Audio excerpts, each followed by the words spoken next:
Approximately this time last year, the big talk in the golf industry was how are TaylorMade going to follow their very, very successful R11 driver.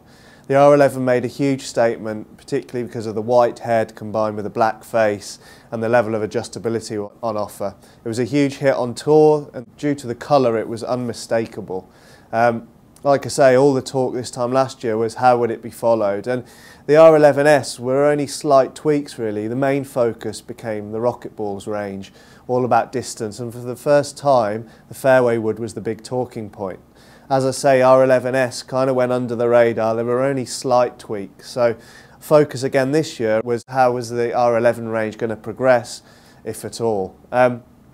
What TaylorMade have come out with and what they've told us is the R1 is taking things to another level by actually simplifying everything. As the name suggests, they would like this to be a driver for everyone. So whether you're a very high handicapper or a pro golfer, you can use this same head and find a shaft combination and setup that's ideal for you. There should be a setting within this head that suits every type of golfer. Like I say, one of the keys is on simplification. They say that although there was a lot of impressive technology and adjustability in the original, people probably weren't getting the most out of it because they were almost afraid. There was very technical names for all parts of the head, and people were a bit cautious about changing the driver, perhaps fearful that they wouldn't be able to get back to their desired spec. It's now far easier to understand how to change the head and get desired results. So it's very easy to change face angle, to adjust weights or to adjust loft.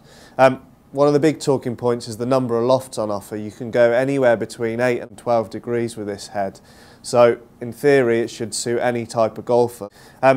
Face angle, there are now even more options to how you have the face set at address. It's kind of down to personal taste, to what you like to look down on, but this compass-like design, which to me looks really high quality.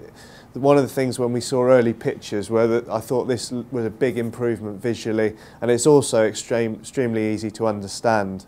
There were early pics leaked online before this launch, which is often the case. It's very hard to keep these things secret, and there was a lot of talk on forums online about the visual look at address. It's no longer an all-white head. You've actually got a front section of the club which is all white, but you've got these sort of, I would call them quite retro colour scheme at the back of the club. TaylorMade say this is designed to focus your eye around the hitting area and also to make it even clearer where you're aiming the club. So if you're not on the intended line, it's pretty obvious. There's been a mixed reaction, as there always is, about something quite radical visually.